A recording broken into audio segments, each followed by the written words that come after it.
Hello, everyone. Let me welcome you all to the 18th talk in our series. But before I begin, let me first request, just one second.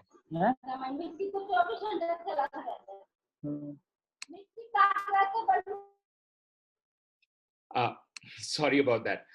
Let me request Nagaraj Adve to introduce our group, Teachers Against the Climate Crisis, to you. Then we'll have a brief introduction and then Professor Pollin would start. So Naga, over to you. Yeah, okay, thanks Rohit. Yeah, so thank you all for joining. The Teachers Against the Climate Crisis was formed about a year ago, and it has over 80 members in different universities and institutions across India and abroad. We are a group that is not funded, not affiliated to any political party. And I also must add that we also share a very varied diversity of views among our members, which is a welcome thing. We have over the last few months or so been organizing these talks online ever since the lockdown in particular. And this, I think, is the 18th talk in our series. And I'd like to use this opportunity to thank Professor Pollin for agreeing to speak today.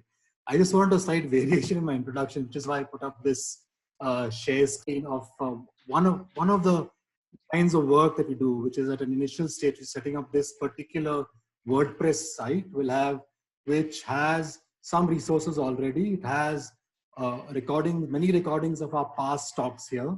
It's sort of building resources by discipline, by various disciplines, and including transdisciplinary work. And also here in this section, there's some basic material on the climate crisis, both in English and in regional languages. This is something that we hope to kind of develop as we go along, and it's sort of work in progress. But it always will be work in progress because it's a sort of situation that is not static. It's something that's constantly changing. So in case you need to get in touch with us, you can sort of get in touch with us here or in other ways. And once again, very welcome and thank you for joining in. I'd now like to hand over. Thank you once again, Professor Pollin, and the meeting will be conducted by Professor Rohit Azad of CSP JNU. So thanks again, and over to you, Rohit. I'm now going to get off my screen share. Thanks. Thanks, Naga, for that. Professor Robert Pollin actually doesn't need any introduction, but since there's a formality and I'm supposed to chair the talk, let me still go ahead. Professor Pollin is Distinguished University Professor of Economics and co-director of the Political Economy Research Institute, as it is known as PERI, at the University of Massachusetts Amherst. His many books include Back to Full Employment, Greening the Global Economy, and most recently and importantly, Climate Crisis and the Global Green New Deal with Noam Chomsky. He was selected by Foreign Policy magazine as one of the 100 leading global thinkers for 2013. He has worked as a consultant for the US Department of Energy, the ILO, the UNIDO, UNIDO, and numerous non-governmental organizations in several countries on building high employment green economies. Now, just a personal touch to this, the university where he's a professor is considered to be, as we called it and still call it when we were students and as teachers, the Mecca of Marxian or heterodox economics. And more importantly, the institute, PERI, which he is a co-director of and with which I also had a very brief association during my graduate days, is one of the finest independent research institutions in the US, which works on the principle of people over profit as an antidote to most economics think tanks that are, whether in the United States or here, which are essentially apologists for the status quo. Professor Pollin's work in the field of economics is quite diverse. Among his many academic contributions and papers, there's one in particular, and that's my personal favorite, on monetary policy, which is considered to be a classic as it attempts to clinch the debate between the mainstream economists and the heterodox economics in favor of the latter. I can go on and on about his contributions to macroeconomics, which is also my field of specialization. But today's talk is on a completely different side of his academic work, which just goes on to show that Bob, as his colleagues and students call him, can shift between diverse areas of research with equal ease. He's one of the key proponents and architects of the Green New Deal in the United States, which has been brought to the political mainstream, something one couldn't have imagined in the land of naysayers on the issue of climate change. He, in that sense, is truly a public intellectual. He says the following, so just an introduction to the talk, and let me not paraphrase it, just use his words. A stabilization of the climate that avoids the collapse of organized social life can be achieved along with more decent jobs, improved living standards, and reduced poverty everywhere in the world. This is the core of a realistic, feasible, global Green New Deal. This talk will describe some of the main features of a global Green New Deal and also address some alternative perspectives such as degrowth. Bob, it's over to you now. We basically have about 45 minutes of presentation, followed by a discussion by the participants. And the discussion is of the format that they would write their comments in the chat box, because that's an easier way of having the discussion. But in case somebody needs to speak, can do that, but after the talk. But ideally, we would prefer your questions in the chat window, and I'll then coordinate it with Professor Pollin in terms of the discussion. So thank you, Professor Pollin, for joining us, and over to you now.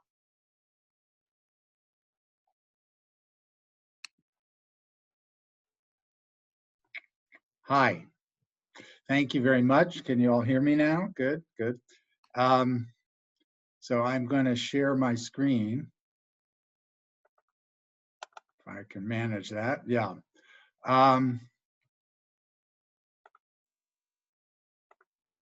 Okay, well, I first want to say a couple things. First of all, Rohit was far too understated in terms of his involvement with PERI.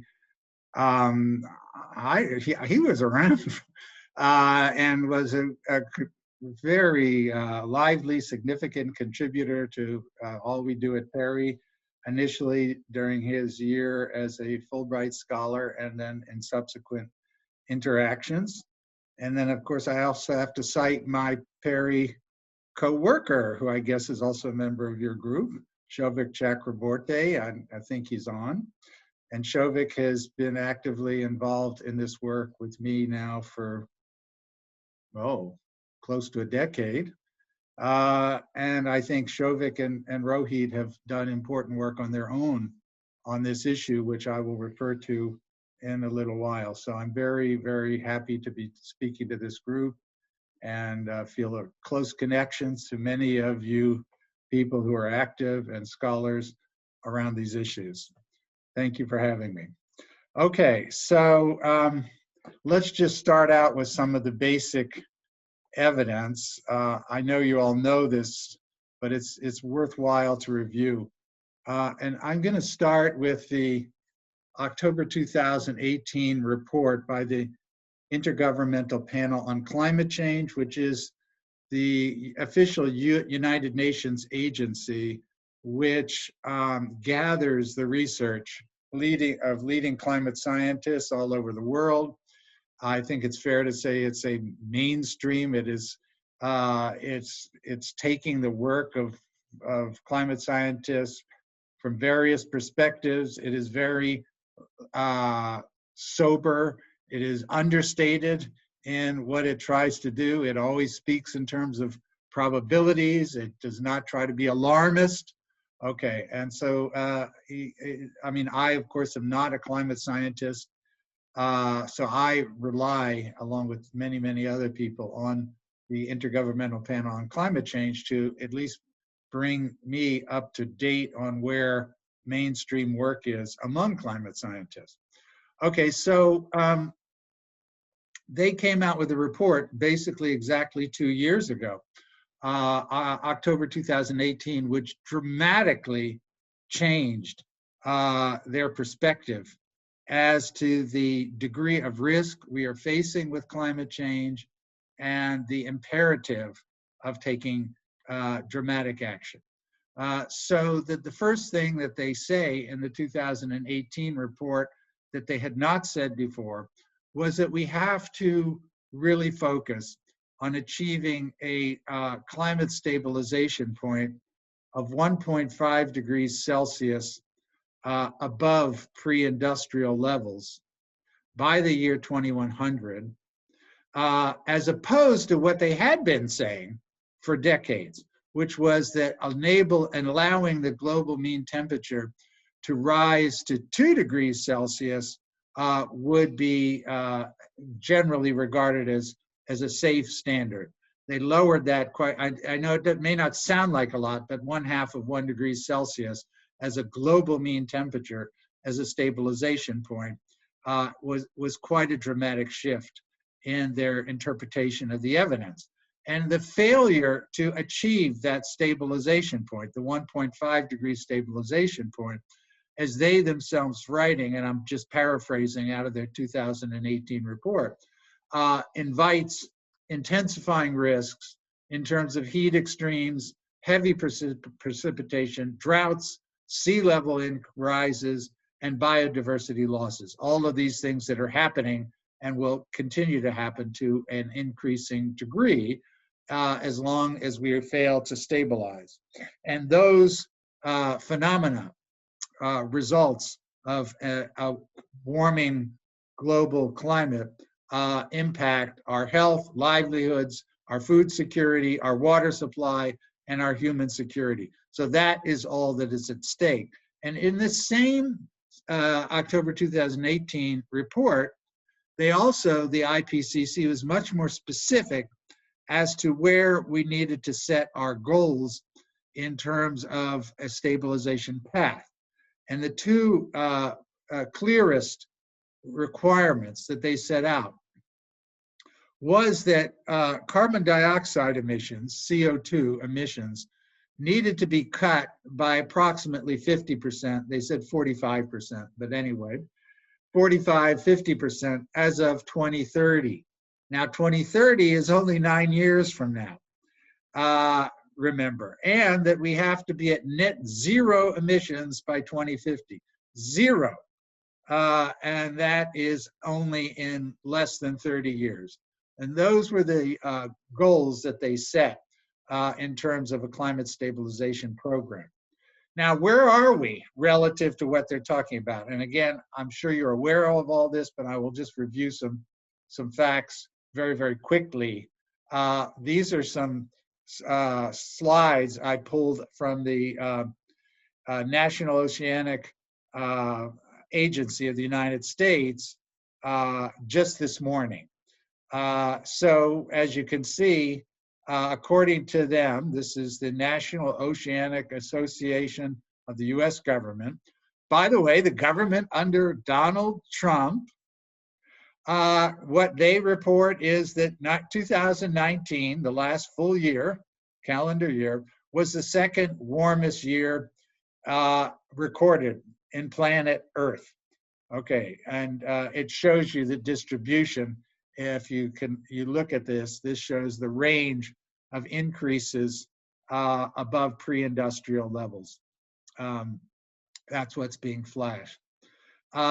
Secondly, we can see now in terms of this distribution, this is all the way up to August 2020, just the last 6 months. This is the distribution of deviation from the global mean temperature in the world. And you can see the most intense red colors are showing regions where just in the last 6 months, we've experienced the warmest temperatures on record. And you can see there's a lot of activity in your region of the world right here. The somewhat lighter red or pinkish red shows regions of the world where they are in the last 6 months experienced temperatures much warmer than average. That covers most of the entire planet. So that gives you another picture. And here's a third way to look at it, showing us the movement of the global mean temperature, the average temperature, called the global temperature anomaly, meaning the deviation from the pre-industrial level, so pre-1870. And so as you can see, the global mean temperature really only starts to rise consistently around the mid-1970s. But since then, you can see where we're going. It is completely this sharp upward trend, and 2019 was the second warmest year on record. And here we have the warmest year on record, which is 2016. That's what we're facing. I thought this one would be particularly useful for you all. This is showing ecological, the impacts of emissions on air pollution. Okay, and what we're looking at in this particular slide is the share of deaths from air pollution as of the year 2017. And we see the range is between the share 0% all the way up to 17.5%. 17.5% is the green shaded part of the world. And as you can see, India has the worst impact of air pollution in the world in terms of the share of death attributed to air pollution. And that is that in India now today, according to this, we are looking at something in the range of 17.5% of all deaths attributable to air pollution. And then finally, with the bad news, we're going to get to some solutions in a second, but we have to lay out the reality here. Okay, so here's the level of CO2 emissions as of now. This figure says 2015. That's a misprint. It should say 2017, the most recent full global data. So we're at 32 or 33 billion tons, according to different agencies. 32 billion tons of CO2 emissions per year. Okay. Now, if we look at the work of the International Energy Agency, and I'll just show you, I'll just flash here. Okay, so this is their World Energy Outlook, which is the most comprehensive modeling exercise on a full range of energy issues, including emissions. And they have a model. Their model only goes to 2040, but I'm going to show you their results for 2040. So here's what they say for 2040. So we're at 32 billion tons. If we continue along the trajectory that we're in now, the current policies with regard to climate change and emissions, by 2040, we do not reduce emissions at all. Remember, the IPCC says we have to cut emissions by 50% as of 2030.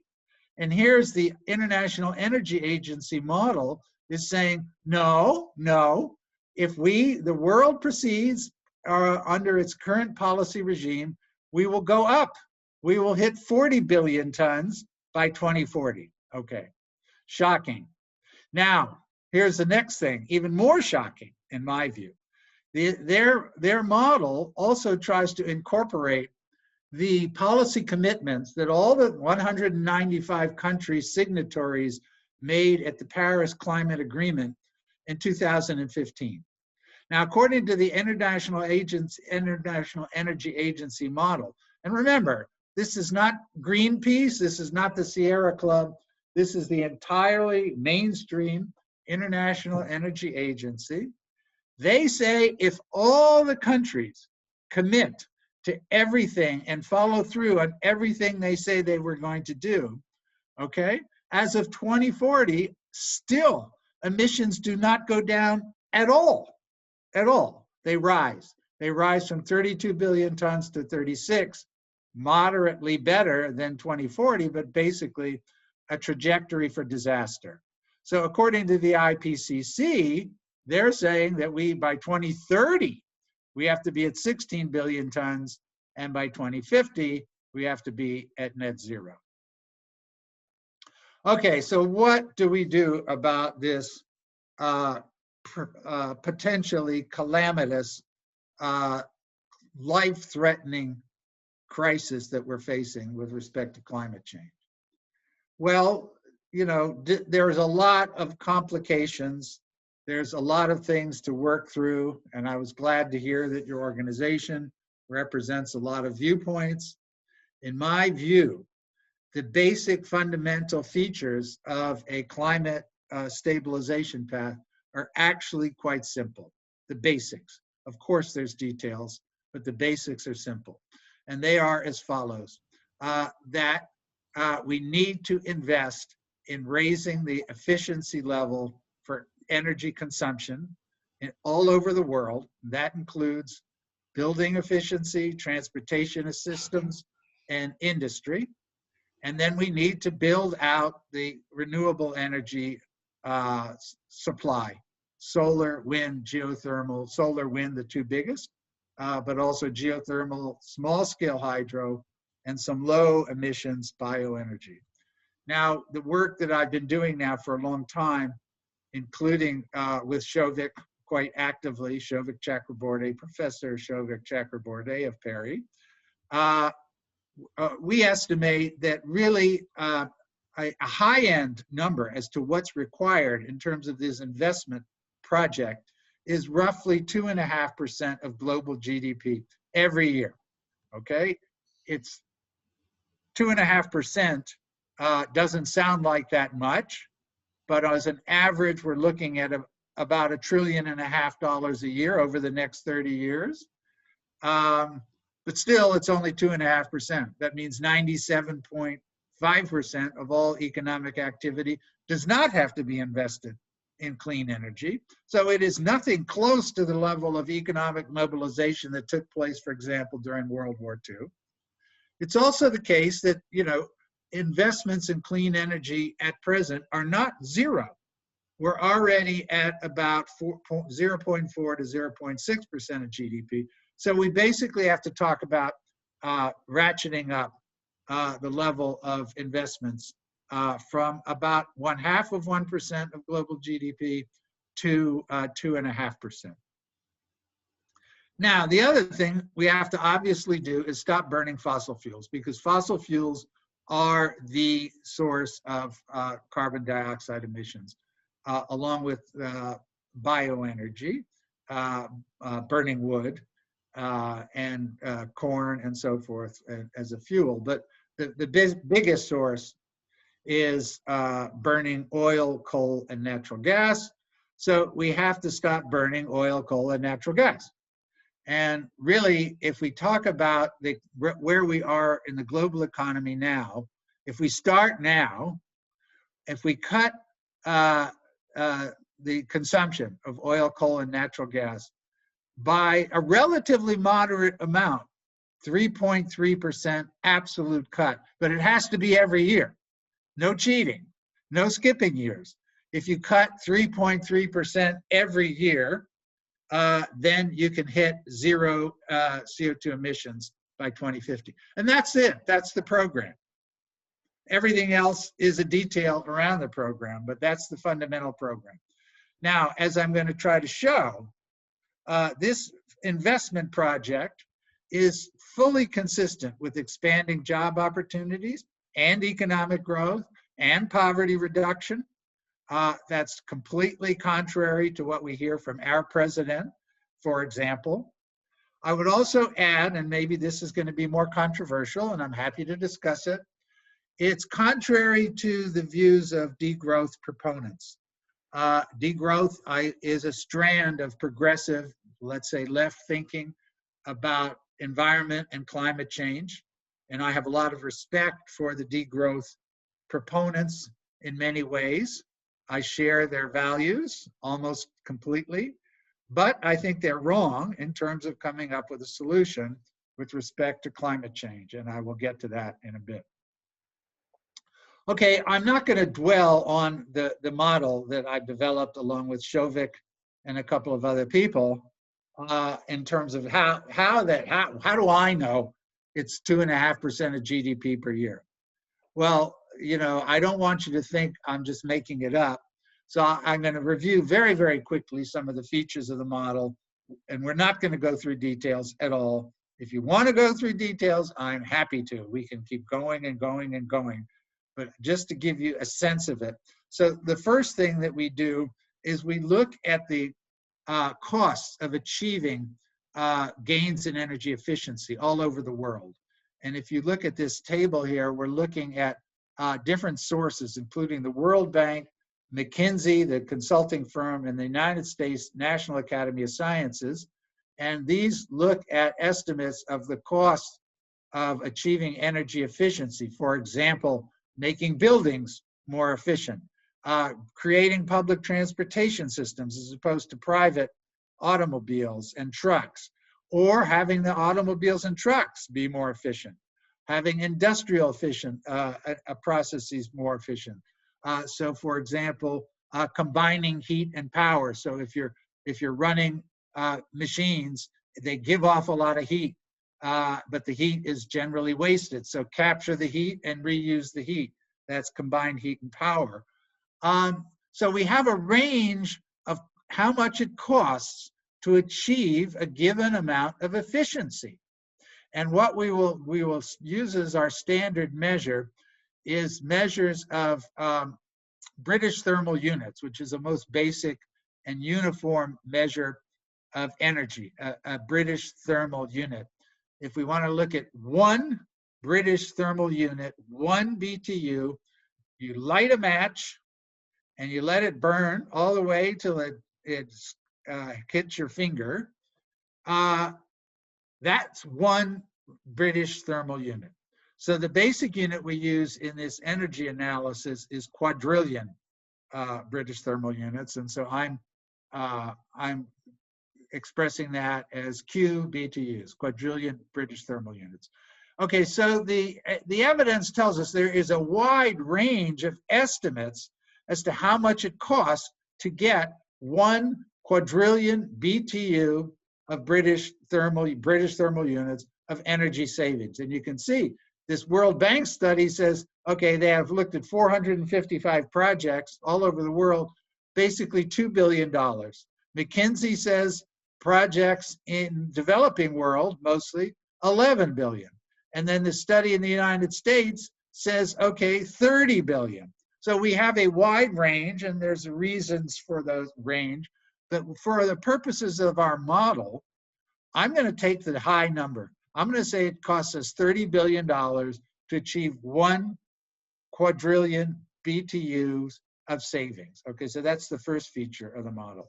And the second feature is we have to look at how much it costs to build out this renewable energy infrastructure that is going to supplant the fossil fuel energy infrastructure.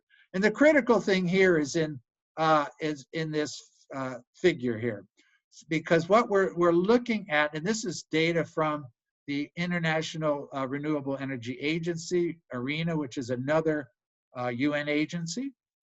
So we're looking at prices, and all these little dots are showing us the prices of actual projects, one by one projects all over the world. These are utility scale renewable energy projects. And then the lines, like this one, are showing us the average costs for the projects. Okay, so, and the other third thing to look at are these rectangles, these shaded grayish rectangles, which shows us the cost range for fossil fuel energy. So this is electricity generated by fossil fuels versus, and those are the shaded, versus the costs of renewable energy, which are all the dots, with the averages being these blue line, which is this called levelized cost of electricity data. And this is these orange dots and the orange lines are at auction. When you auction off energy supply, what is the average cost? Okay, the basic thing that we can see, okay, sorry for the long explanation, but it's critical to our story. The basic thing you can see is, okay, here's onshore wind. The cost, if we're just looking at our average levelized cost, this blue line, and these are in dollars. So this is 10 cents, 1/10 of $1. Wind is cheaper than fossil fuels now, okay? Significantly cheaper. And it has been since 2010. Look at the, here's our range for fossil fuels, and here's where we are for wind. Okay, now let's look at solar, and this is solar photovoltaic. Now, solar photovoltaic in 2010 was on average much more expensive than fossil fuels. Because again, there are fossil fuel rectangle in this shaded gray. Well, look at what has happened over the course of less than a decade in terms of solar average prices. It has come down to the extent that solar is now also on average at parity with fossil fuels. Okay, so that's the basic point, and you see it also. This is onshore wind and concentrated solar panels powered. The point is, renewable energy is already at cost parity or cheaper than fossil fuels on average. Energy efficiency will enable us to operate an economy using much less energy. So that's the investment project. And so what we've done in this model is we say, okay, we're going to take the energy efficiency and we're going to assume it's going to cost $30 billion to get a quadrillion British thermal units of savings. We also assume that it's going to cost $200 billion, which is a very high-end assumption in terms of expanding out renewable energy. And Shovik Chakraborty and I just worked up some new numbers when we're actually on average closer to about 100 billion to get a quadrillion BTU of solar and wind energy. But we're doubling it, saying it's 200 billion. And remember, the number for the developing economies was at about 11 billion. But we're saying, okay, we'll take the US number, 30 billion. That's how we built our model. And again, I'm not going to go through the details, but the basic point is, if you build in that investment project, investing in renewable energy and energy efficiency at 2.5% of GDP every year. Okay, let's just take the bottom line. What we have here is, again, the International Energy Agency's model using current policies. And that model, we would be at a per capita emission level at 6.4 tons per person. And total emissions, right now, remember, we're at 33 billion tons. We would be at 61 billion tons. That's the world we're looking at if we proceed along our existing path. Whereas, if we invest 2.5% of GDP globally every year, from now till 2050, we will be at zero CO2 emissions. And we will achieve that with spending 2.5% of GDP every year. So that's it. That's basically it. Now, what about the impact on people aside from emissions? So one of the critical things we've looked at is the impact on employment. And again, I want to cite the important work of my co-author, Shovik Chakraborty, because he's done pretty much all of these with me. And so just taking some examples, one of the things we've done is say, okay, if you're going to do this investment project in clean energy, energy efficiency, renewable energy, what is the impact on jobs? Now, if you invest in anything, in India, United States, any country, in anything, in bubble gum, you will create jobs. That's a given. You spend money, invest, you will create jobs. Somebody has to do the work. Okay, but so the critical question is how many jobs? Not that there will be jobs, but how many jobs? So that the work we've done at PERI has tried to estimate the relative job creation through spending a given amount of money on building up the green economy versus maintaining or investing in fossil fuels. And here's the results we get. These are just some examples.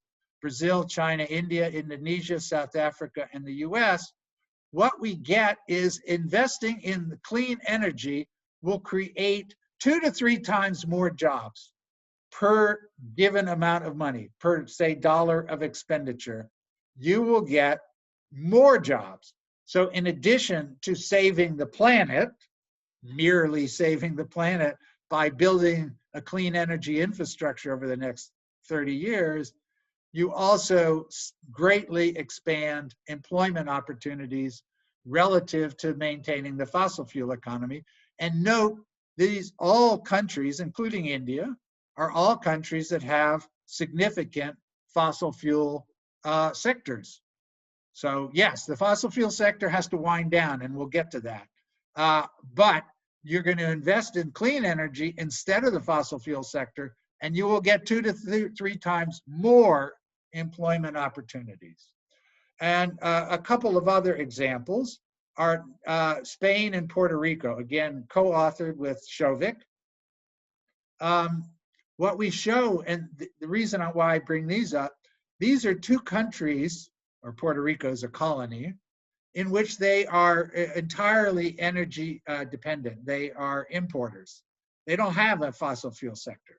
So if you're talking about Spain or you're talking about Puerto Rico, you're saying, well, we're going to build up a clean energy infrastructure through 2.5% of GDP. Well, it is a total 100% positive. There's no trade-off, right? Because everything is being imported. All the energy is being imported.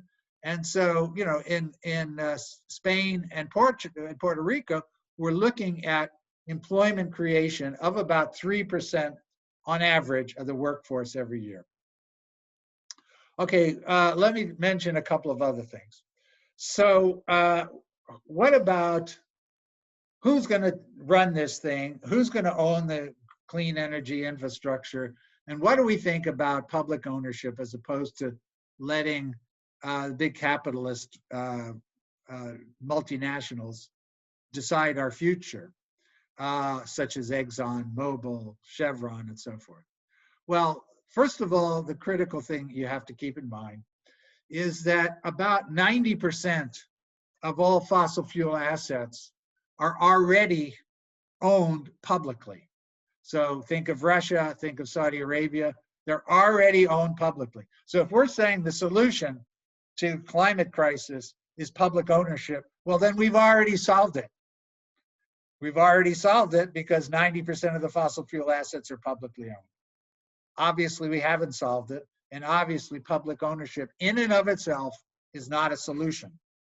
So what we do need to look at is alternative ownership forms, such as having clean energy creates opportunities for small-scale enterprises, as opposed to always depending on gigantic utility companies or gigantic oil companies. And we have a lot of evidence, especially in Northern Europe, of cooperative enterprises set up around small-scale clean energy enterprises. Actually, I've also been reading recently about some very interesting examples in Alaska, of all places, where there are remote regional areas. They set up their small-scale, what are called distributed energy operations using solar and wind.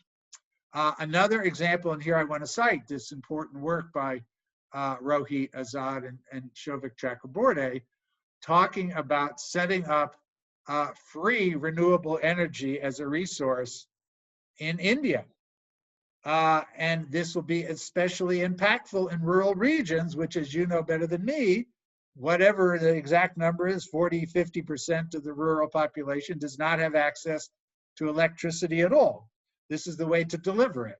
And Rohit and Souvik, their work develops the idea of a carbon tax in general, and the revenues, and so the carbon tax, which will be a tax on oil, coal, and natural gas consumption, the revenue from the carbon tax gets redistributed back to the population in the form of free energy, free renewable energy.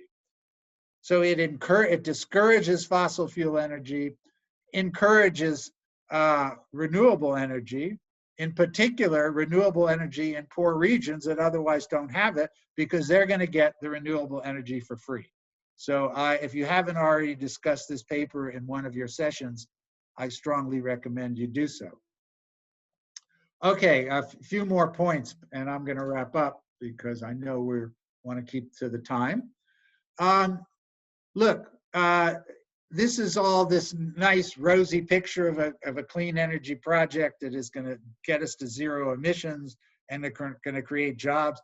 So if it was that easy, then why don't we just do it right now?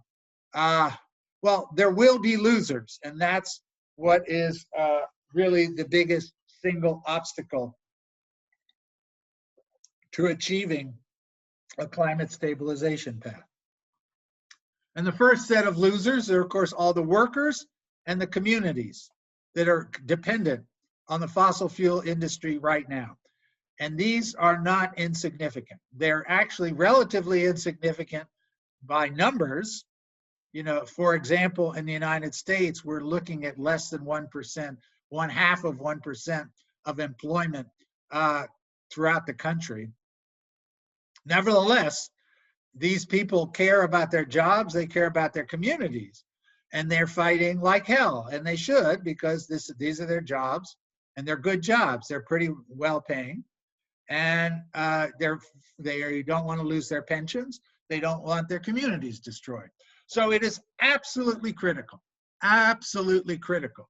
that any clean energy project, any Green New Deal, has to have as a centerpiece, not as a little side issue, but as a centerpiece, a just transition program for the people who are going to be negatively impacted. In fact, in the book, and thank you for mentioning the book, Rohit. So in the new book with Noam Chomsky, we say, and this is only a slight exaggeration, that the fate of the planet hinges on whether we have a just transition program in place.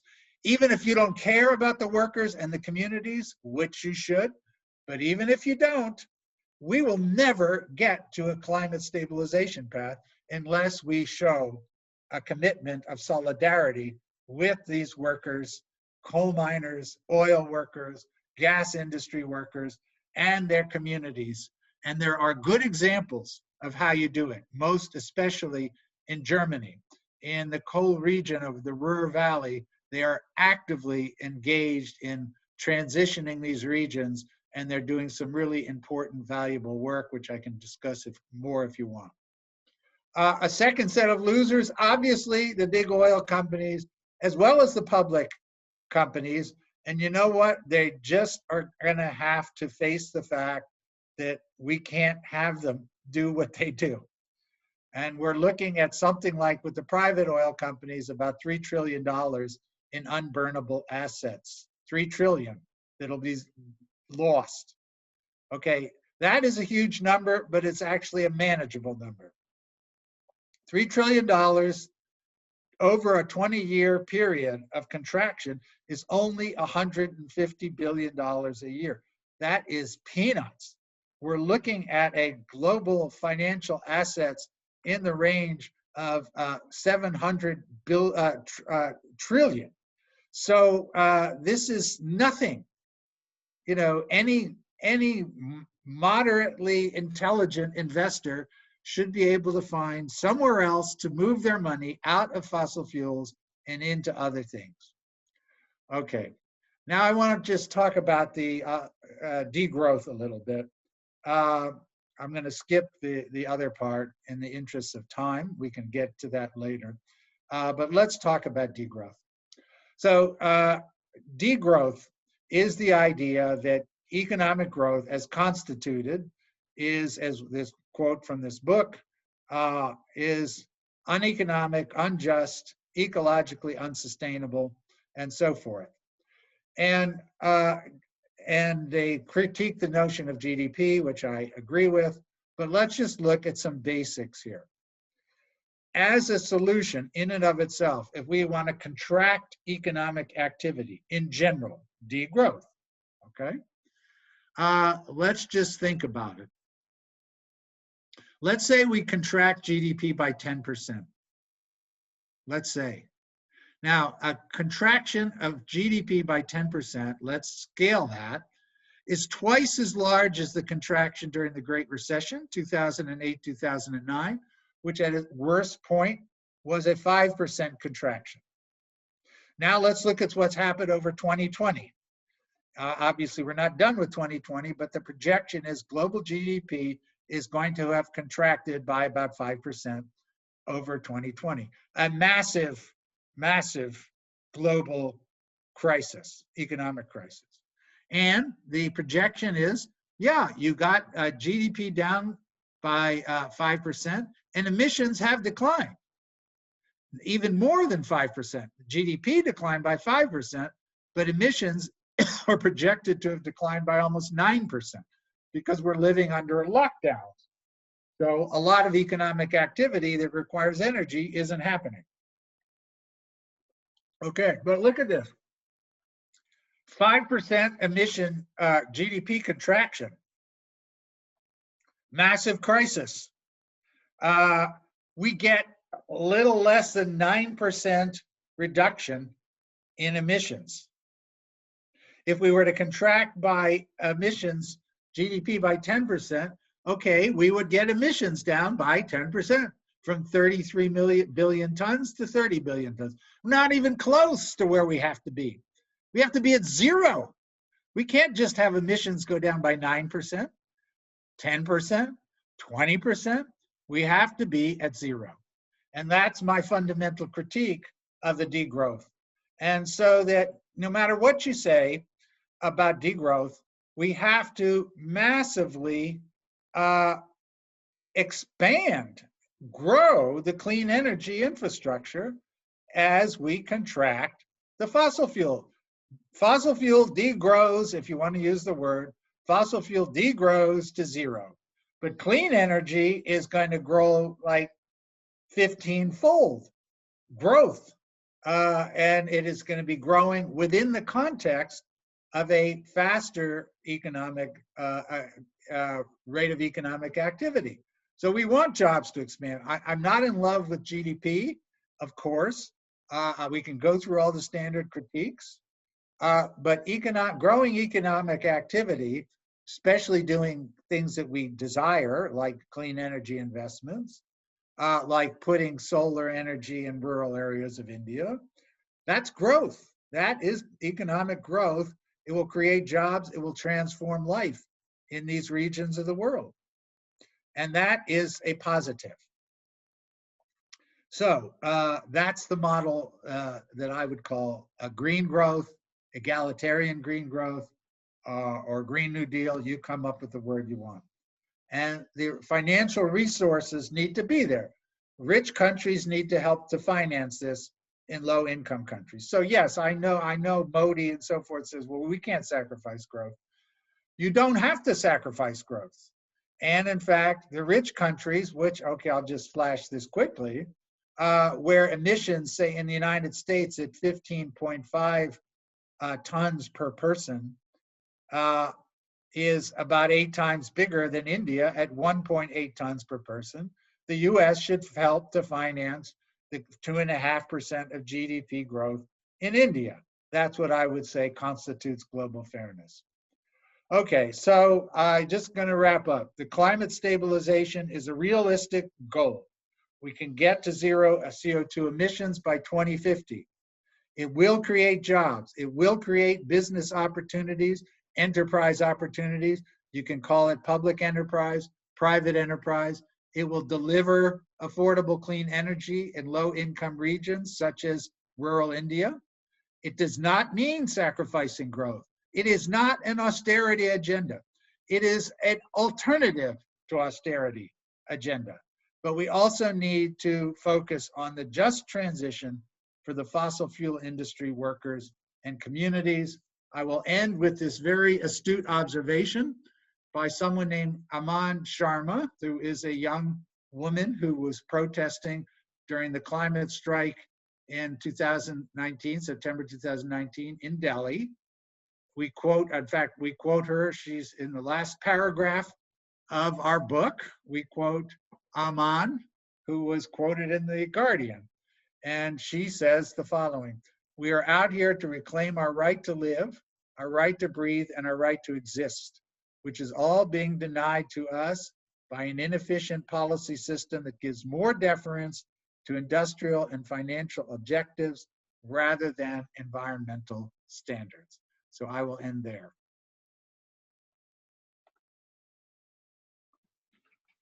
Thanks, Bob. Thanks a lot for a wonderful lecture. And I think it is going to create some debate, given the fact that you've been upfront with your views on degrowth. And that is what we were looking forward to, especially in the context of the discussion that we have been having in India and also in this group. So I really am thankful that you put it up front there. What I'll do is, I mean, there are two options. One is that I can read out the questions from the chat window and we can take one question at a time. Or if you would prefer to read it on your own, that also is one option. So whichever one you would pick, I'll start with that. Why don't you do it? That's fine. Okay, fine. So I'm just going to, so this is for all the participants, then I'm basically going to follow the sequence in which the questions came. If there are comments, then it would be difficult to take them because we would not have enough time. So I'll primarily go by the questions, and in case you want to make an interjection and you want to comment on something, you can do that. But preferably, if we follow some sort of organization, that will be easier for us to do this question answer session. So the first question came from Ramana, and the question is: I would imagine that the costs of achieving improvements in energy usage will become higher as one goes to higher levels of efficiency. Once, basically, when we exhaust the low-hanging fruits, how do you model the increase in costs? Or do you assume that only a certain amount of efficiency is reached? A great question. So if you remember, what the heck, I'll put the slide back up.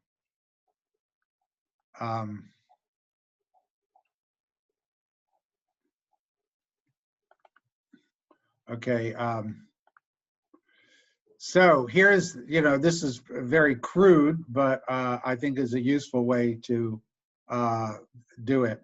So here's the literature, and there's other literature which basically tells us the same thing. So here's what we're looking at in terms of the World Bank, 1.9 billion per quadrillion BTUs. So 11 industrial and developing countries. That's their average. Then we have McKinsey, India, Africa, Middle East, South Asia, 11 billion. And then we have the US at 29 billion. So yes, there is a significant part of the cost difference is labor costs, because a lot of the the energy efficiency activity is fairly labor intensive. So we would expect it to be much higher in the United States than in low wage countries. That said, we're talking at, between 2 billion and 30 billion here. So more than 10 times the cost in the United States. So what we did in our model was impose this number. We rounded it to 30. So we think that we have incorporated the marginal cost increases adequately by purposefully inflating the average cost. Now, we could do a fancier model that, of course, would have marginal cost curves increasing over time, but we would also then have to incorporate the fact that as you expand investments in energy efficiency, you're also going to get innovations. And so that it's not as necessarily a given. Yes, we first catch the low-hanging fruit, but what constitutes the low-hanging fruit will evolve over time as we innovate. I should mention important work by Harvard physicist Mara Prentice, whose book is called Energy Revolution. And Prentice estimate, now she's not an economist, but she's a very good physicist. Prentice estimates that you can get to 60 to 70% improvements in efficiency within this cost range or lower. That's her. And we are saying, you know, we're going to get to 40 to 50% improvements in efficiency. And then, yes, then the costs are going to be too high to get further gains. And that's why we have to expand out renewable energy. So that's really the way that we've addressed the problem. Okay. Now, straight question by Yamini. If it's cheaper, why haven't we switched yet? That's another great question. Well, there is, first of all, there is the issue of the fossil fuel industry. The fossil fuel industry has, the private fossil fuel industry has $3 trillion at stake. So when we talk about why haven't we, depends on who the we is. The fossil fuel industry, of course, talking about the United States, of which I'm most familiar, has the Republican Party entirely in its pocket. And they have half or more of the Democratic Party entirely in its pocket. So that's the first reason. And very effective demagogues like Trump talk to the coal miners and they say, you know, the environmentalists don't care about you, you're going to lose your jobs. And that is problematic. So that's the political problem. The second problem is, as with energy, with any investment project, putting the politics aside, by definition, when you invest in something, you have to put up money up front, right? And you are putting it at risk. You know, yes, you will get savings. It will be cheaper over time. So you will get 30% savings year to year over time. But that's after you have to do the initial upfront investment. So one of the things I did not focus on, I mentioned briefly, is the centrality of the financing mechanisms. We need to have financing institutions that will deliver the money to make these investments. And they have to be at, you know, right now, you know, the global, we're in a half point or near zero interest rate environment. That's what we have to have for clean energy for the next 30 years. Investment at zero interest rates or investments at 100% subsidies. This can easily be done.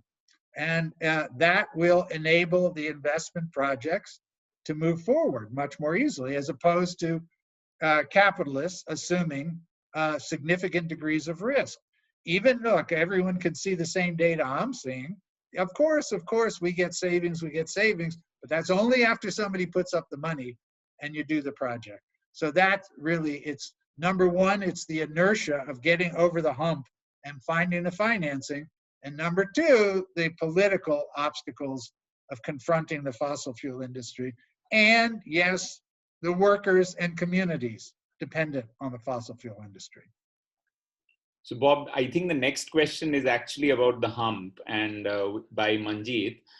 Many countries, especially developing countries like India, need to make further investments in switching from fossil fuel-based infrastructure, like engines, etc., to cleaner renewable sources of energy. Are these initial costs of transition to incorporate in the graphs, and how much would these costs be? That's the 2.5% of GDP. So our model is an investment model.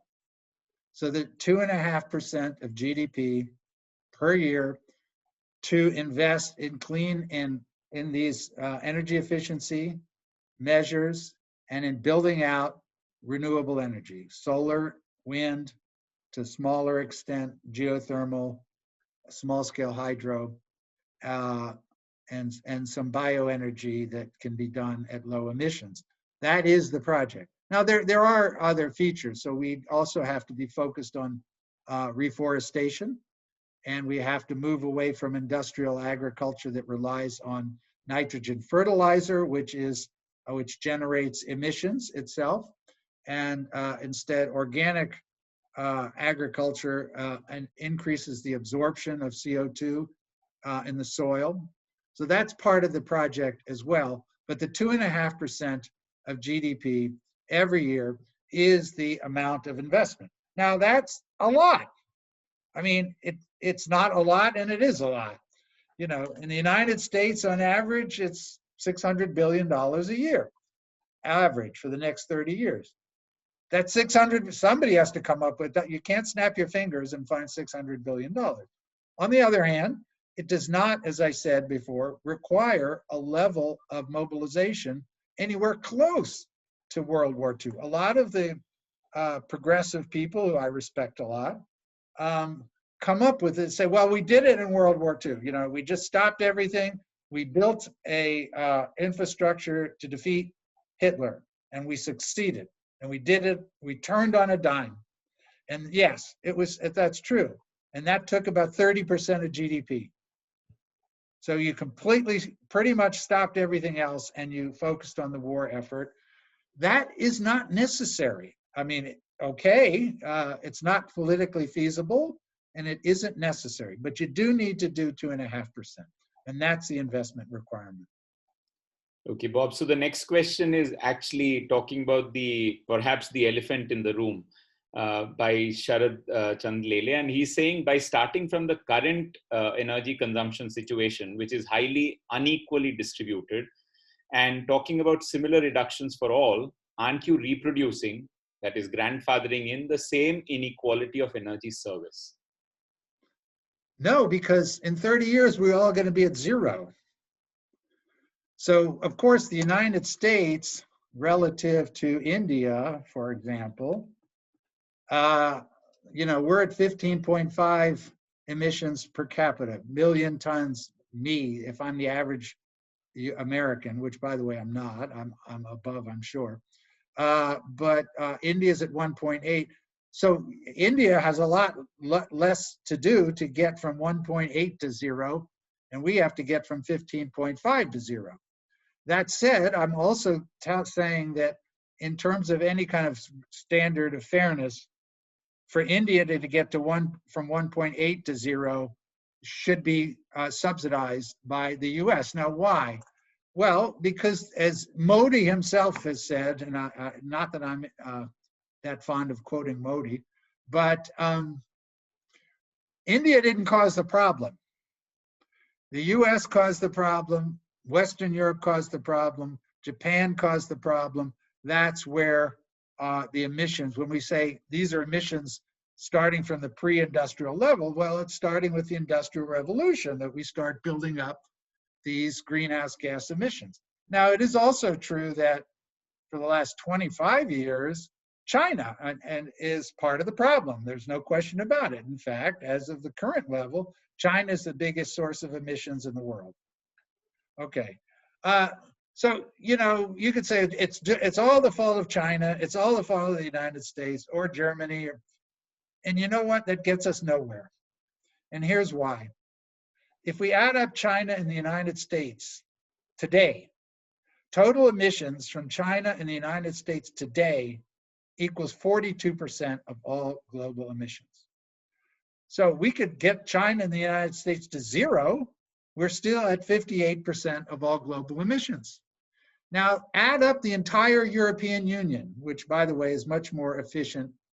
As you can see, Germany is twice as efficient as the United States.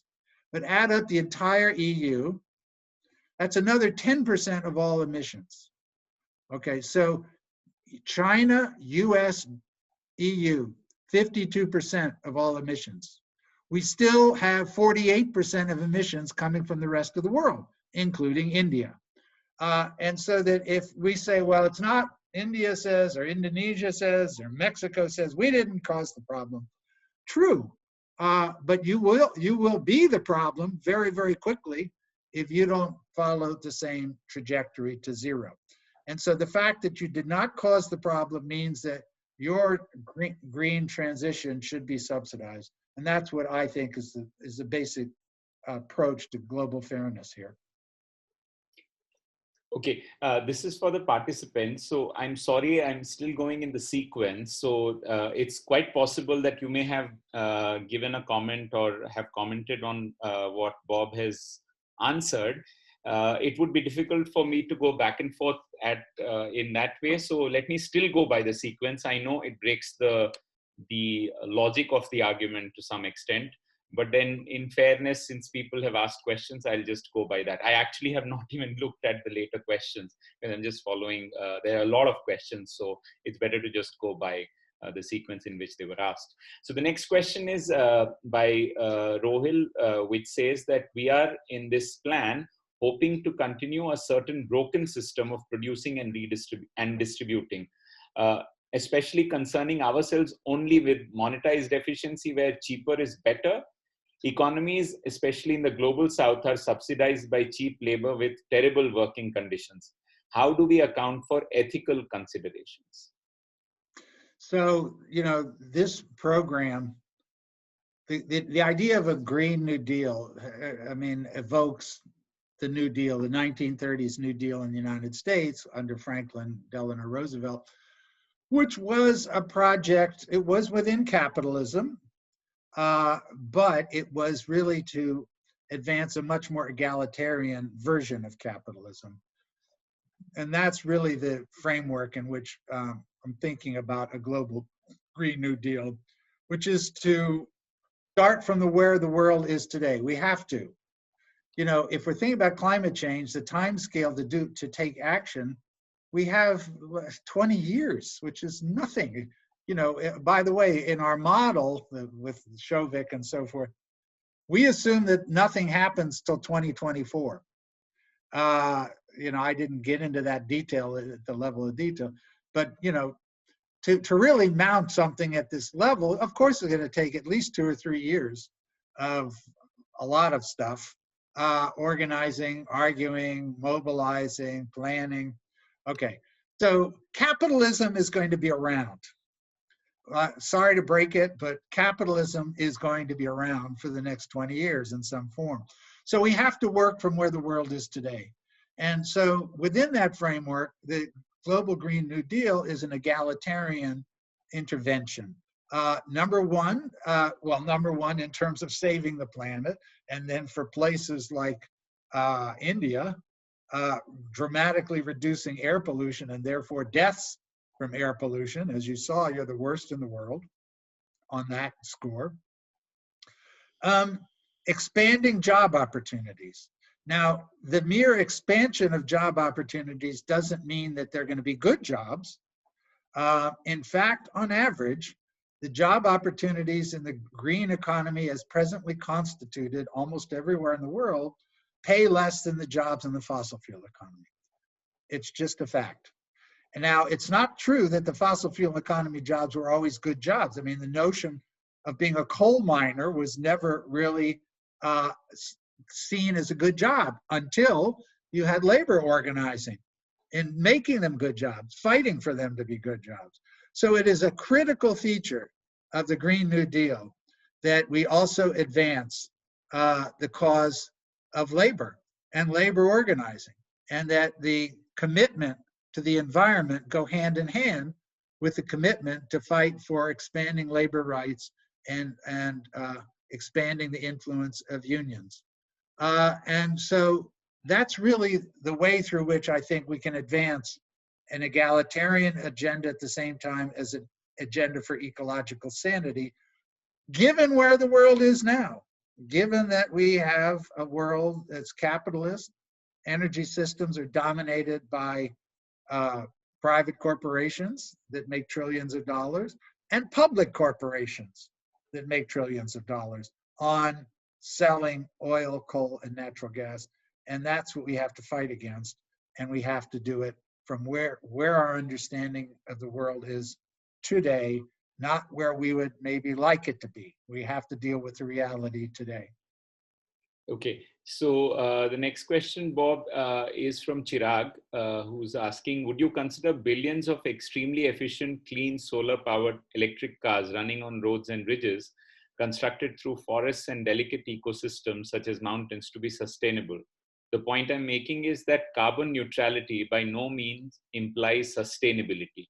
In fact, it is likely an elaborate exercise in problem shifting because it will not address the other major anthropogenic crisis, the ecological crisis because of wildlife mass extermination. How does your growth projecting model solve this problem? In and of itself, it does not, and it doesn't attempt to, and that's deliberate. You know, we have to deal with all of these things with a degree of care, specificity, rigor, and so that's part of my critique of the degrowth approach, which is kind of this blanket solution that's covering everything and saying, well, it's economic activity that is causing climate change, biodiversity loss, and so forth, and therefore let's just put growth in reverse. Well, in the case of climate change, as I said, we may agree with this in sentiment that we don't like growth. We think it's unequal. We know it's unequal, but it's not a solution to climate change. Okay, so with respect to the issue that you raised on building out a private vehicle transportation infrastructure, replicating our existing one, no, of course I don't like that. I don't think it's right. And part of what we go into when we go into more detail is expanding out public transportation and public transportation with zero emissions vehicles, trains, buses, and so forth. And so that therefore we can dramatically reduce our carbon footprint in that way as well. And I think if we work through the various areas of ecological threat, as I've been trying to do with some other graduate students here at UMass.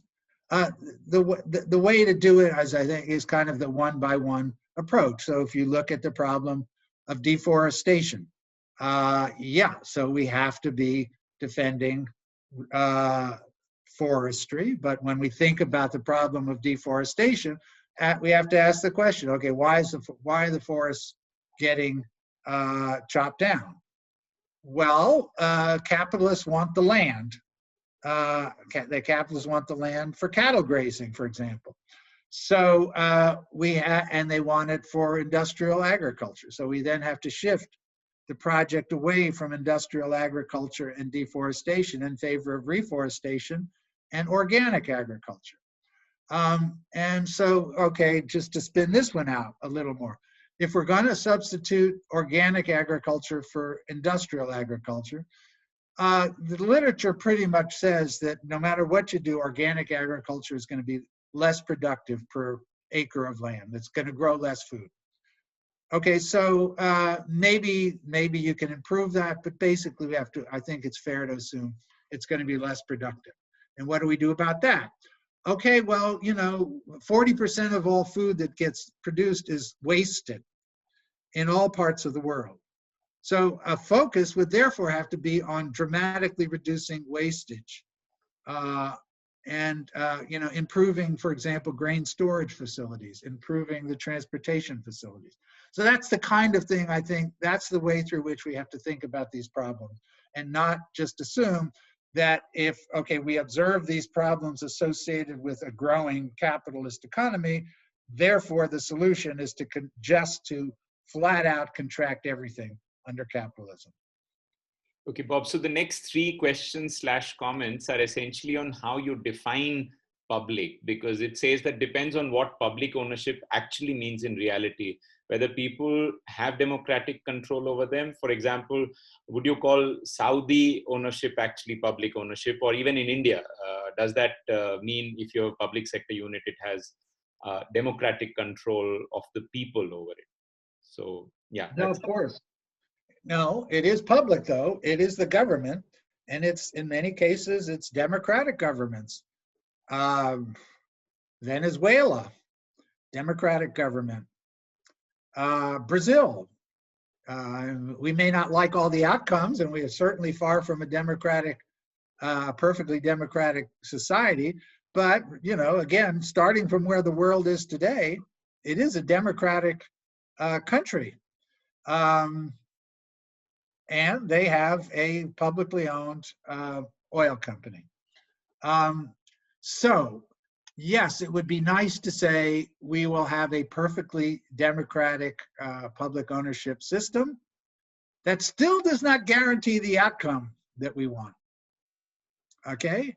You know, a perfectly democratic public ownership system, they could decide that they, you know, they want to save jobs for workers, or they want the income from fossil fuels. So even with a perfectly democratic ownership system, we still have to face the problem that we have to contract fossil fuels to zero. And jobs will be lost, communities will be hurt, and we still have to address that. And in reality, the people that have the good jobs in the public ownership system are going to like their jobs.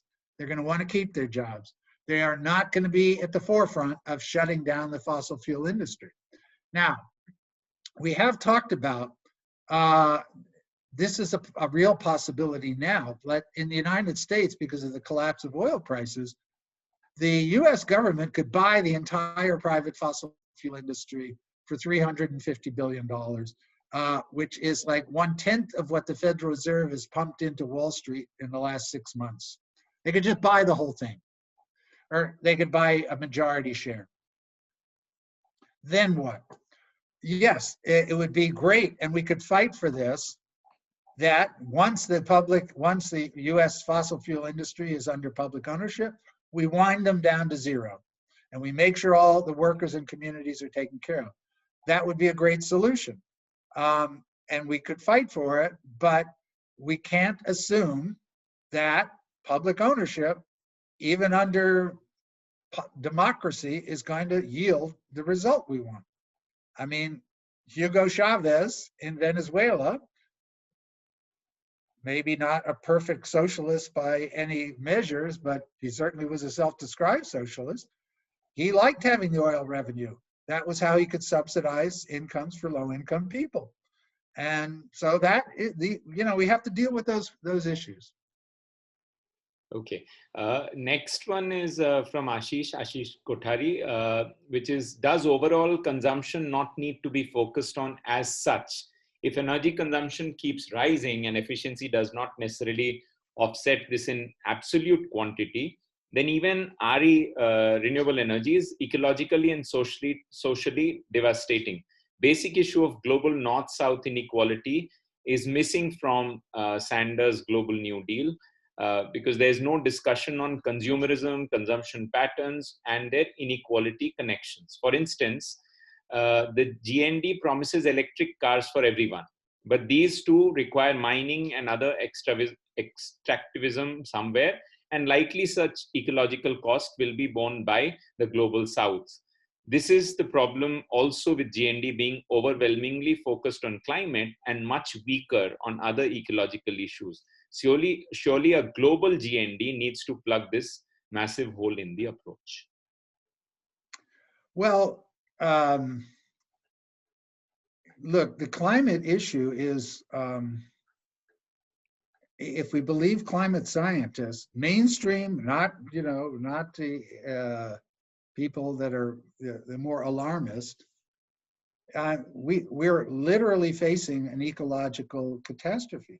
We're literally facing the prospect of not being able to maintain life on Earth as we know it. These are from mainstream scientists. Now, contrast that, by the way, with the views of mainstream economists. The Nobel Prize winner in economics 2 years ago was William Nordhaus, who is probably the leading economist working on climate science and has climate change and has been for 20 years.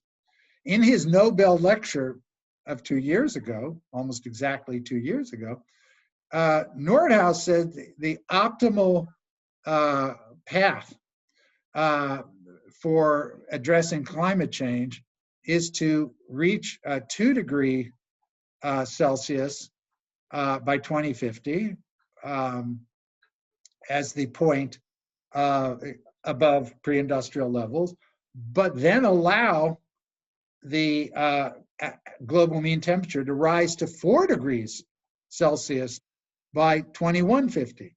Now, if you look at the climate science, they're saying at 4 degrees above, I mean, basically, there is a very good chance that life on Earth cannot continue. And here we have the Nobel laureate now in economics saying that's, quote, optimal. Read his Nobel lecture. That's what he says. Okay, so climate change, you know, are we privileging it? Yes, because the situation is desperate. It's not that I'm underplaying these other things like biodiversity or inequality. Quite the contrary with respect to inequality. I think the global Green New Deal is a path to achieve a much more egalitarian version of society that we have now. And so like the work that I've done with Šovik Chakraborty on Puerto Rico is an anti-austerity global Green New Deal. The work that we've done, Šovik and I, on India, the work that Šovik and Rohit have done, much more important work on India, showing the global Green New Deal, or the Green New Deal, or whatever we want to call it, in India, is an egalitarian growth path that will deliver electricity and higher living standards. Will it solve biodiversity? No, it will not. Is there a solution to solving biodiversity? Yes. But as I said, I think what we have to do is address it in a comparable way. So for example, we think about transitioning to organic agriculture, and we think about focus. Instead of wasting 40% of food, maybe we waste 5% of food. That alone would get us very far. And yes, stop eating so much beef. Whether you do it for ethical reasons or not, it does create pressure on land that growing even other kinds of meat, chicken and pork, does not create that same kind of pressure on land use. So those are the things that we have to look at carefully. And then the last part on transportation systems and building cars, right, switch to public transportation increasingly.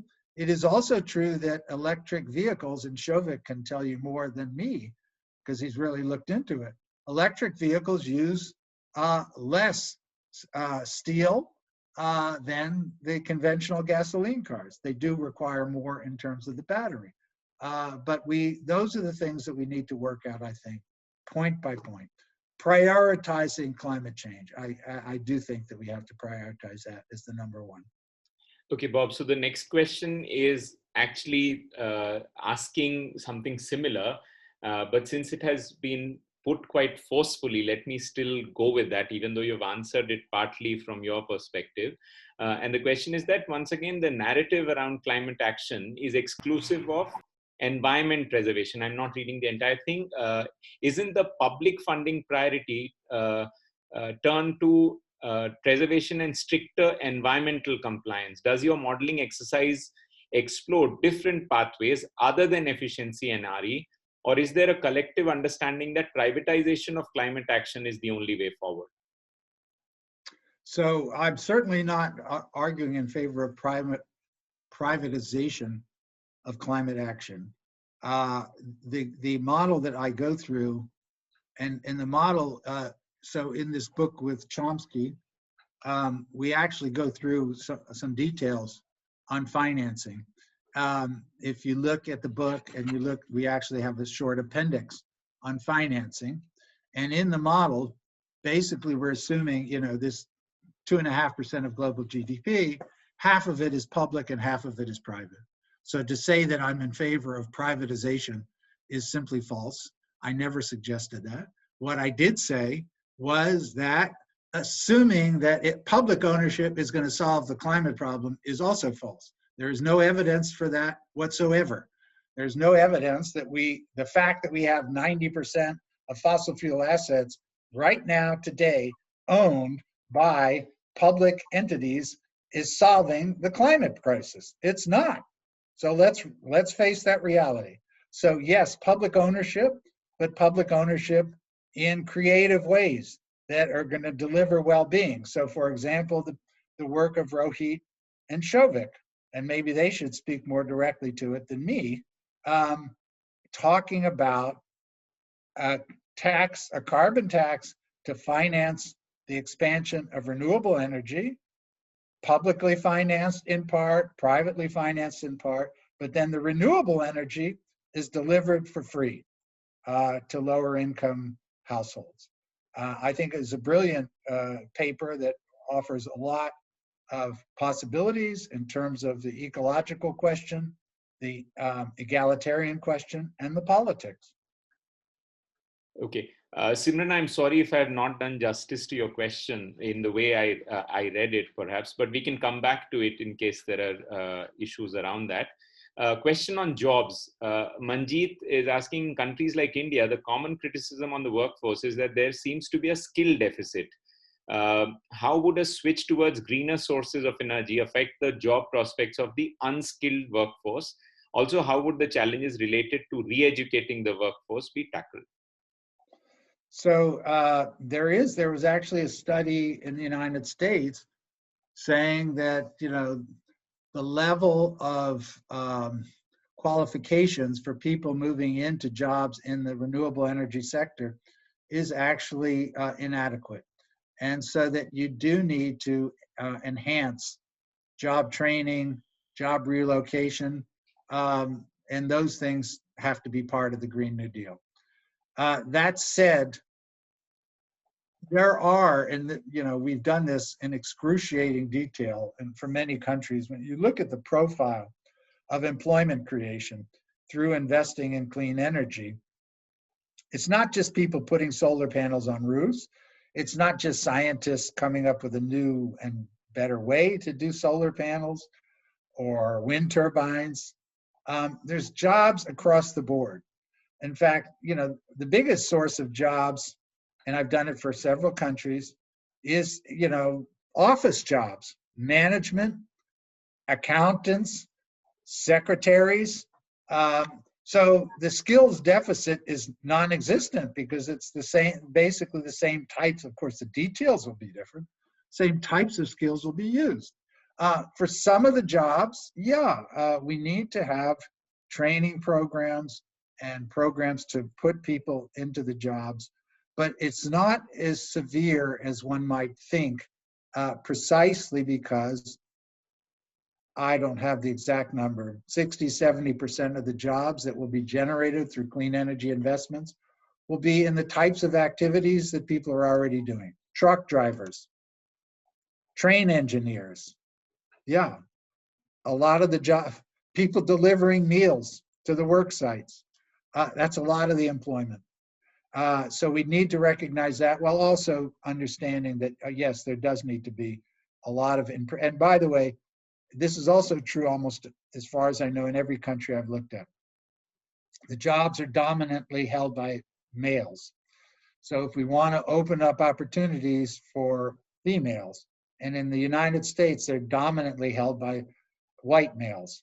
So if we want to create opportunities for people of color, we have to have affirmative action policies incorporated into this, as well as training. Okay, Bob, I think we would not have much time and we still have a lot of questions. So I'll try and be brief in asking the question. So one, which is, I think, very blunt, but let me still ask it, because is this policy of energy reformation to save this planet or to save finance capitalism? Well, to be brief, it's a program to save the planet. Okay, now two substantial questions from Nagraj. Let me read it out. He totally supports renewable expansion and its multiple benefits, but notwithstanding the energy efficiency elements in it, the argument seems to focus a lot on the electricity sector. Electricity is currently only about 20% of total final energy consumption worldwide. Going straight to the question then, there could be, or for instance, transport is one challenge. So he's giving examples from that. There could be 1.5 billion cars running on fossil fuels around 2040, more than the total number today. What would this imply for your argument, and how would we surmount these challenges? I mean, well, yes. Very simply, I mean, we have to move to electric vehicles, automobiles and buses and and trucks and trains. So for example, I don't know if you've heard that state of California recently passed a law which says that as of 25, there will be 0 gasoline based vehicles legally sold, 0. So yes, we have to move, we simply have to move to electric vehicles, and there are similar things being done in Europe. And basically gasoline-based vehicles are going to be phased out along with the fossil fuel industry. Okay. The next one is, in the strong likelihood of Joe Biden being elected president of the United States, in your view, to what extent and which elements of the Green New Deal will his administration adapt and realistically implement? Great question. I wish I knew the answer. And by the way, I don't want to get too optimistic. I may not like Joe Biden that much, but he's a lot better than the alternative, which is fascism in the United States. So if you read Joe Biden's website on environment and climate change, it's a mixed bag. The level of spending that he is proposing is about 2.5% of GDP. So far, so good on that one. There's a lot of good discussion, I should say, around issues of labor unions being involved, and just transition. Also good. And by the way, he said he has 3 major economic advisors. 2 of them are people I've known for decades and are good and progressive people and been active in their own ways in left economic circles. Their names are Jared Bernstein and Heather Boucher. Whether he actually ends up listening to them in the end is, of course, an open question. Now, then the bad news on Biden. If any of you have watched Biden and then the vice presidential debate with his candidate Kamala Harris, who is, as you know, half Indian in her background, they are insisting that they are supporting fracking, maintaining the expansion of natural gas through this extremely dangerous and environmentally destructive process, which is horizontal drilling, fracking. In addition, now, if you're going to do fracking, meaning you're going to keep burning fossil fuels, according to Biden, how is that possibly going to hit these emission reduction targets? The only way, and this is also in his program, though his program is vaguely written, a lot of his program is focused around carbon capture technology, meaning that these technologies that you burn coal, oil, and natural gas, but at the point of combustion, you capture the carbon and you transport it, maybe you liquefy it, and you transport it underground and store it underground, essentially for all eternity. Now, carbon capture technology is an unproven technology. It's been around for decades. Obviously, the fossil fuel industry is desperately trying to develop this technology as a way to save themselves, to save the value of their assets, and it's not there. And even if it does work, it is still far inferior to clean renewable energy, number one, because we have the issue of storage, and you can have carbon dioxide leakage. Number two, with fracking in particular, you have high levels of methane leakage in the production. The methane leakage is much more toxic than CO2, and so therefore the overall impact is comparable to burning coal. Even if you do nothing else, fracking will generate emission levels, greenhouse gas emissions, comparable to coal. So that's right there on his website. So I think we have to recognize that Biden is a very, very mixed bag. If he does get elected, he also is going to be hearing from a lot of the Republicans who are, they just don't like Trump. They like a lot of Trump's policies, they just don't like Trump.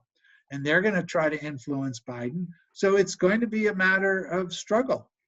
And we have to keep solidarity with the people who embrace at least most of what we think and not get into, you know, destructive arguments among comrades here.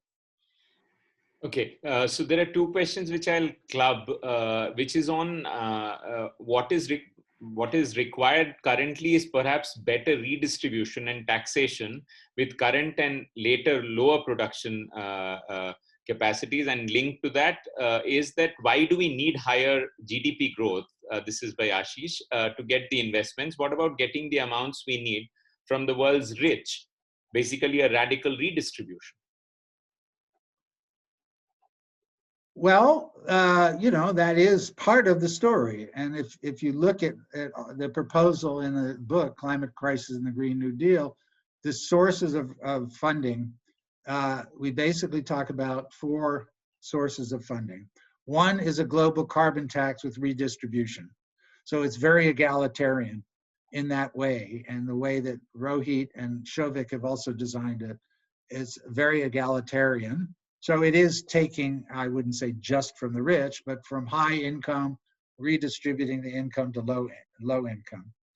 A second way that we talk about financing in the book with Chomsky is cutting military spending.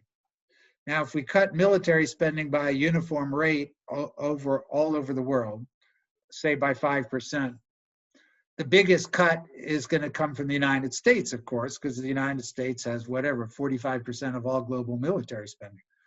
And then again, we redistribute that into investing in clean energy, which is egalitarian in the way we design it in terms of the job creation and the delivering affordable energy. So that's a second way that it's egalitarian. A third way is to eliminate fossil fuel subsidies. Now, that's problematic. It's a lot of money, but a lot of the fossil fuel subsidies, as you all know, go to basically delivering cheap energy to low-income people. So if you get rid of the fossil fuel subsidies, you have to substitute something else. And so we say, eliminate the fossil fuel subsidies, yes, but then take something like what Rohit and Shovik have talked about, using that money and subsidizing renewable energy for low-income people. So that's also positively redistributive. And then the fourth way, if you look at what's happened in the last 6 months, I alluded to it briefly, with respect to monetary policy or crisis management, in the US, the Federal Reserve has pumped something like $8 trillion into Wall Street, 40% of US GDP. And so what we're saying is you can take a fraction of that every year and create what we would call a green bond global facility, and the Fed and the European Central Bank would buy the bonds of the low-income countries and essentially finance their clean energy investments for free. And that is, again, that's also redistributive. So those are all ways in which, yes, you are getting the investment you need. It doesn't matter. GDP, it has nothing to do with GDP is just a reference point. It's not pro-GDP. It's not anti-GDP. As I said, some things I want to see grow, like renewable energy. Other things contract to zero, like fossil fuel energy. So GDP is not our measure of fairness. It's not our measure of economic success. It's just a reference point. But the model is very, very strongly redistributive. Hi, Bob. We'll have to probably, so we have about 8 minutes more, and there are still a lot of questions. So some which are kind of similar, I will have to skip. So Yamini, your question has partly been answered. I'm so sorry. So I'll have to move to the next, and which is Anisha's question. And Bob, you would have to be actually quickly answer them, because I know you've spoken a lot and we've taken 2 hours of your time. But I think beyond this, since there are so many questions and people still want you to answer. So this is Anisha's question. What difference do you think the coalition to fight for this agenda would make for the agenda itself? I mean, for instance, what is at stake in building a working class from below version of this agenda compared to a top-down technocratic version of here are the targets and let's get to them? Which of these do you think currently is more likely? Would you offer any ideas about building one rather than the other? Particularly as I suspect you favor a from below version of this.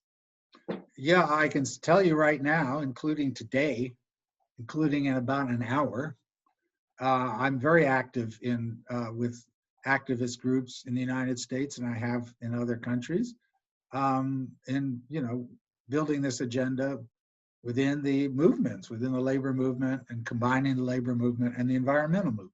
Of course, there's technical issues.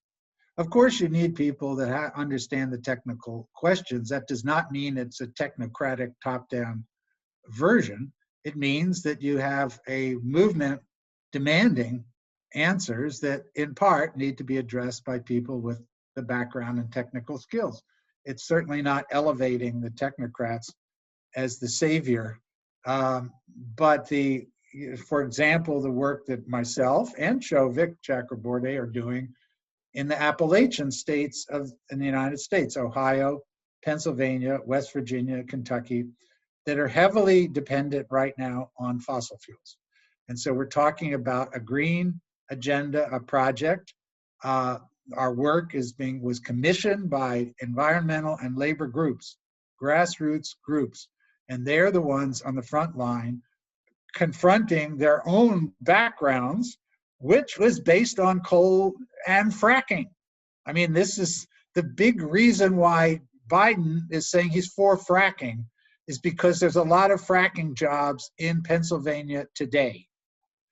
Okay, and these people like their jobs. So he thinks he cannot come up with any alternative. As it happens, tomorrow we're releasing a study on showing the Green New Deal for this region to say that there is an alternative. The alternative is the Green New Deal and just transition. So that's from below. Does it need people like me and Shovik and Rohit that sit around and write papers? Yes. And I guess you could say we're technicians, but it doesn't mean it's a technical top-down solution. Okay, so the next question is by Barbara. She's saying energy efficiency in transport, buildings, industrial processes, plus renewable energy. Okay, but what about land-based agriculture, forestry activity, which contributes at least 25% of greenhouse gases, perhaps 40%? Is there a sacred floor of emissions for agriculture to feed us through the transition? How does this focus on GHG deal with the crisis in biodiversity? How will the world organize the buffer stocks to see global population through the drops in yields before agroecological production technologies produce the yields needed to feed global population? Great question. And, we do talk about it in the book, and I have briefly talked about it. I focused on energy in the talk, but yes, I mean, you're absolutely right. If we follow the IPCC, about 75% of all greenhouse gas emissions come from energy-based activities.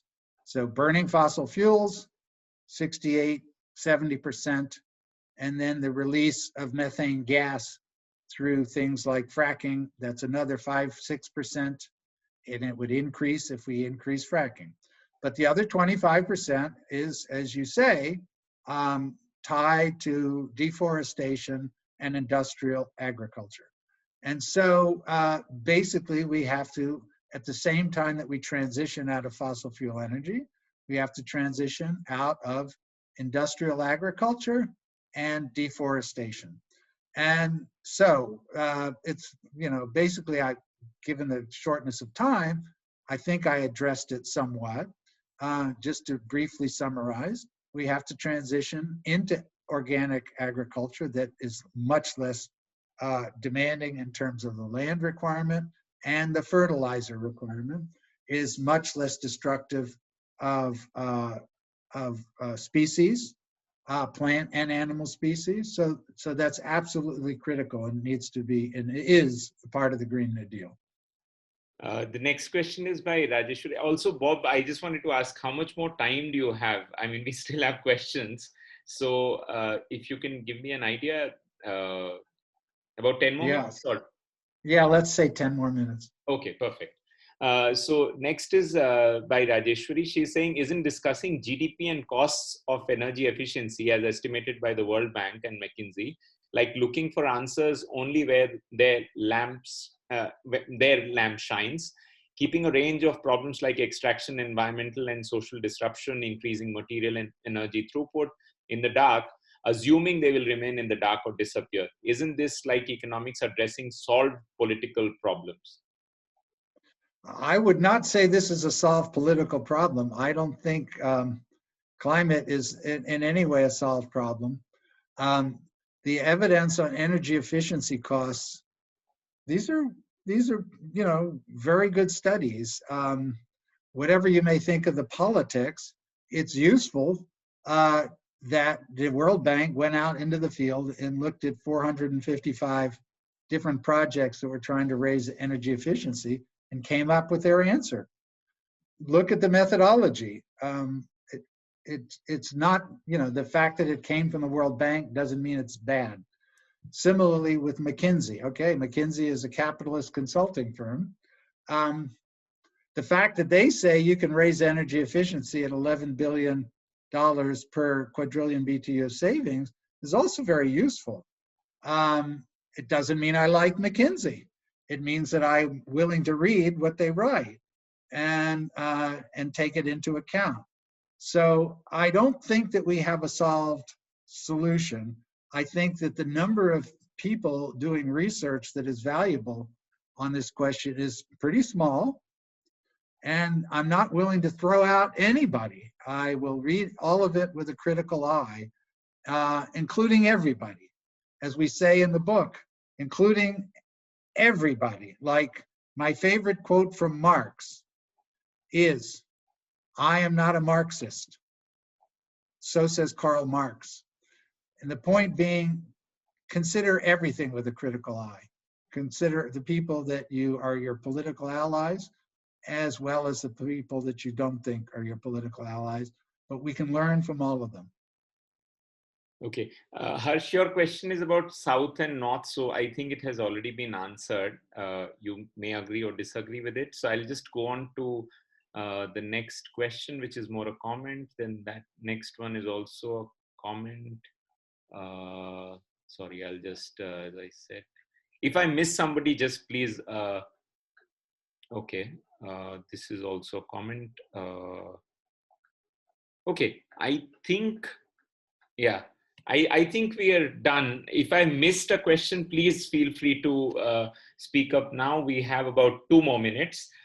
If you have any questions, if I missed anything, and I apologize for that because there were so many questions, I may have missed a couple or there. But in case there are not, I'll give you a minute to think it. Yes, anybody who wants to, you can actually speak up now. Thanks, Pollin, for your excellent presentation.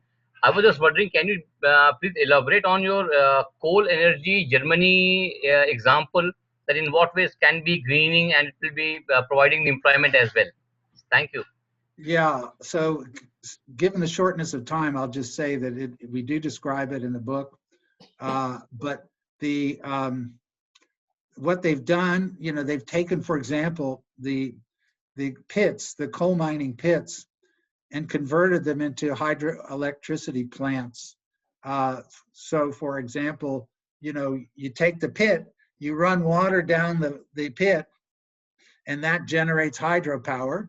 And then when you have a surplus of energy, say during the course of the day when you're using solar energy, you run the water back up, and then you can run it down, and then you have hydropower. And so this generates effectively a gigantic battery, which is apparently going to be able to provide electricity for 400,000 homes in this region of the Ruhr Valley in Germany. So that, I think, of course, that's a very good example. There are somewhat less successful ones. And in some of my other work, we talk about successes and not so successful examples of land reclamation and repurposing. Okay. Is there anybody else who wants to ask anything or a question as a follow-up question or any of that? Please feel free. Yeah. Could I, Rohit? Yeah, please go ahead now. Yeah. Professor Pollin, with these recent fires in California and much of Western US and southern US, extreme fires. Is that changing sort of people's perceptions of climate change in the US? I'm just talking to the ordinary person on the street. Is it I making them think, realize climate change is a really serious problem? I think so. I think, I think that Trump's insistent climate denialism is not helping him at all.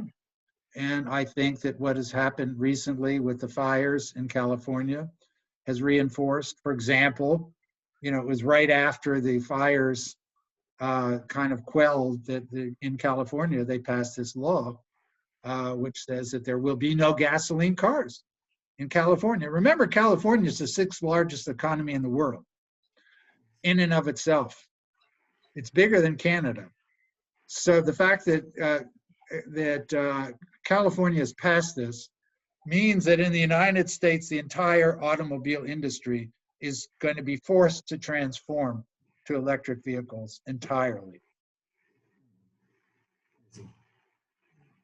Okay, if there are no more questions and I have not missed any, I think we are into 2 hours of this meeting, and what a fascinating talk, Bob. And also, I thought the question answer session was very exciting for me. I had similar questions, but I avoided to ask them. I didn't want to misuse my position as the chair.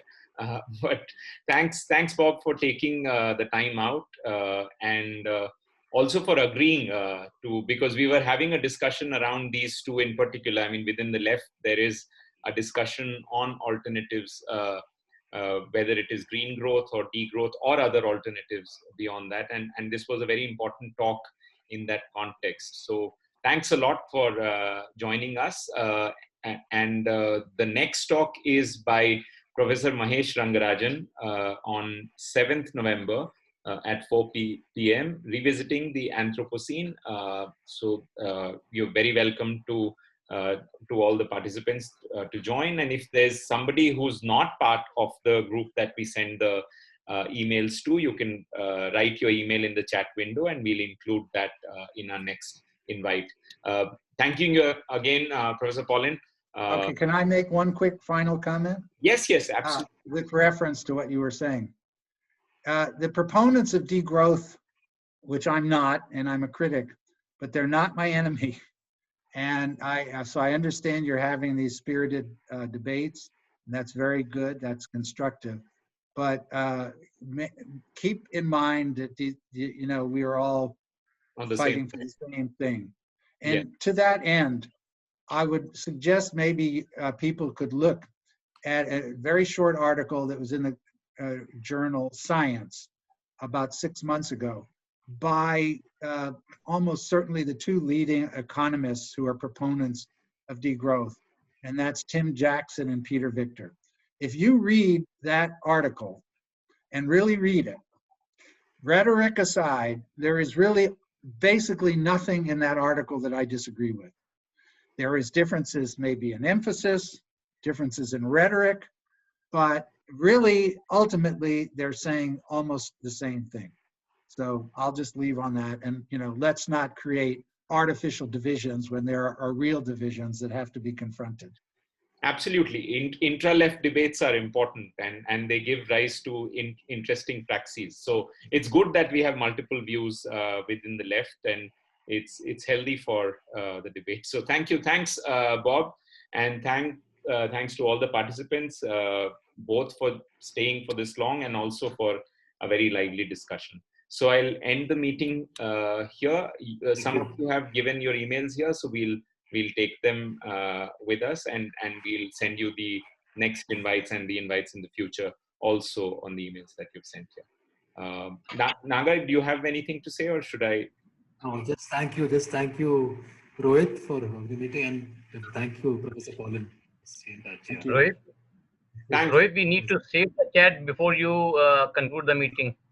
Okay. But others can leave. We can do that. That's not a problem. Yeah, we can do that. Yeah, others can leave, definitely. Okay. Okay. Thank you. Bye. Thanks a lot, sir.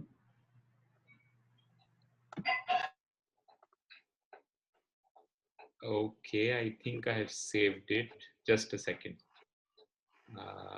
Save chat. Chat saved. Okay, I think the chat is Great. saved, not shaved, and we have recorded the talk, so this should be fine. Shovik is still there, so just a minute. Shovik, thank you. Thanks for helping organize this. Yeah. Welcome, welcome. Yeah. Thanks, Shovik. Ah, Just check with welcome. Pollin if it's okay.